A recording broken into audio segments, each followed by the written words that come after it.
تو بندوں لوگوں پہ بولنے پہ مجھے فیملی پلاننگ والوں کے خلاف بولنے پر بڑی خوشی ہوتی ہے، عاملوں کے خلاف بولنے پر تو ایسا لگتا ہے جیسے خون آ گیا جسم کے اندر۔ یہ جو روحانی عامل ہے نا، روحانی عامل جو جن چڑیل بھوت بھگاتے ہیں، چاہے وہ دیوبندی ہو، بریلوی ہو، اہل حدیث ہو، رائیونڈ کا مقیم ہو، تبلیغ میں سال لگا ہوا ہو، بزرگوں نے خلافت دی ہوئی ہو، کبھی کسی سے متاثر مت ہو۔ یہ ککھ بھی نہیں ہے ان کے پاس، کوئی علوم نہیں۔ علم تو کہتے ہیں علوم ہے، علوم، علم بھی نہیں ہے، علوم تو بہت آگے کی چیز ہے۔ یہ کسی کا نہ کچھ بنا سکتے ہیں، نہ کسی کا کچھ بگاڑ سکتے ہیں۔ یہ میرا ٹاپک نہیں ہے، لیکن بغیر یہ کمپنی کی پروڈکٹ ہے۔ میں بعض دفعہ کھانا کھانے کے لیے جاتا ہوں، میں نے منگوائی بھنڈی، وہ کچھ اور بھی لا کے رکھ دیتے ہیں، کہتے ہیں ہماری ہوٹل کی یہ خاص سوغات ہے، یہ ہم ہر گیسٹ کو دیتے ہیں، حالانکہ میں نے منگوائی نہیں ہے وہ۔ تو آپ یہ ٹاپک پر بات سننے کے لیے آئے نہیں ہو، لیکن چار شادیاں اور عامل کے خلاف یہ میری پروڈکٹ ہے جو میں لازمی آپ کے سامنے رکھوں گا۔ یہ آپ کو سننا پڑے گا، چاہے آپ کو خوشی ہو یا آپ کو غم ہو۔ بات آ رہی ہے سمجھ میں؟ تو چار شادیوں میں تو میں زیادہ بات نہیں کروں گا، لیکن یہ عامل لوگ جو ہیں، خدا کے لیے ان سے اپنے آپ کو بچاؤ۔ اور اس پہ چیخنا اس لیے پڑتا ہے کہ اس میں علماء مبتلا ہیں۔ علماء جب کسی چیز میں آ جائے نا، تو پھر لوگوں کے دماغ سے اس کی عقیدت نکالنا بہت مشکل ہے۔ اور علماء بھی برحق علماء، وہ علماء جن کو ہم فالو کرتے ہیں، ان کا دماغ ان لوگوں نے خراب کر دیا ہے، عاملوں نے ان کو بیوقوف بنایا ہے ان لوگوں نے۔ علماء جب باتیں کر رہے ہوتے ہیں نا، نہیں بھائی علوم، حضرت پہنچے میں علوم ہے، علوم، میں بہت افسوس ہوتا ہے کہ آپ اتنے بڑے بزرگ ہو، اتنے بڑے مفتی ہو، آپ کے دماغ کو کیا ہو گیا؟ ہر بڑے عالم کے ساتھ کلترو کی طرح کوئی عامل گھوم رہا ہوگا کہ حضرت کو نظر لگی ہے، یہ نظر اتارنے والا ہے۔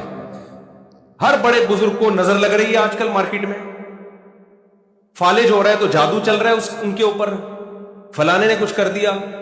دو تین بڑے بڑے بزرگ تھے، ان کے ساتھ دو عامل پھلترو کی طرح ہر وقت چپکے رہتے تھے، یہ ان پر دم کرتے ہیں۔ میں نے کہا ان کو بھگاؤ، یہ کروڑوں روپے کما رہا ہے آپ کے نام کے، پھلترو کو نکالو یہاں سے۔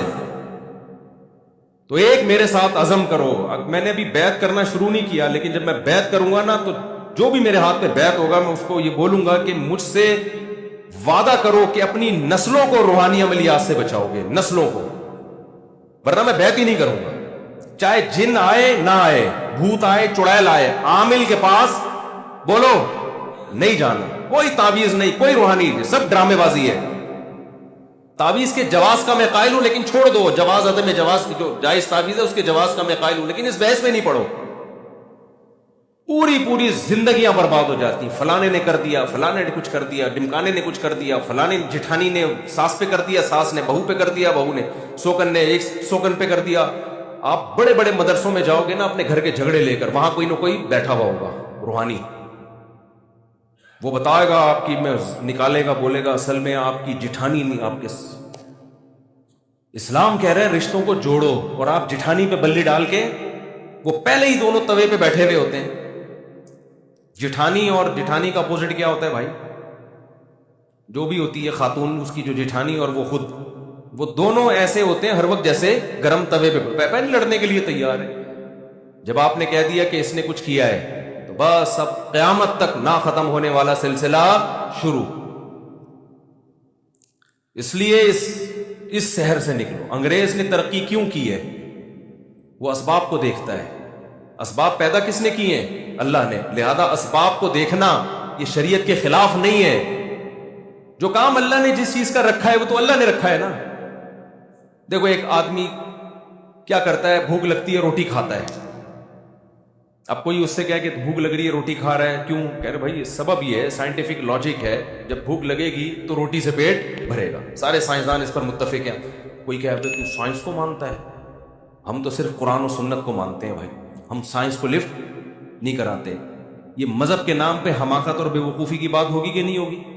تو بھائی مذہب نے کب کہا ہے کہ یہاں سائنس غلط ہے؟ بھائی یہ اسباب کس نے پیدا کیے ہیں؟ اللہ نے پیدا کیا۔ صرف ابراہیم علیہ السلام واحد تھے جن کو آگ میں ڈالا گیا نہیں جلے، ورنہ دنیا میں کوئی بھی آگ میں جائے گا تو کیا ہوگا؟ جلے گا وہ۔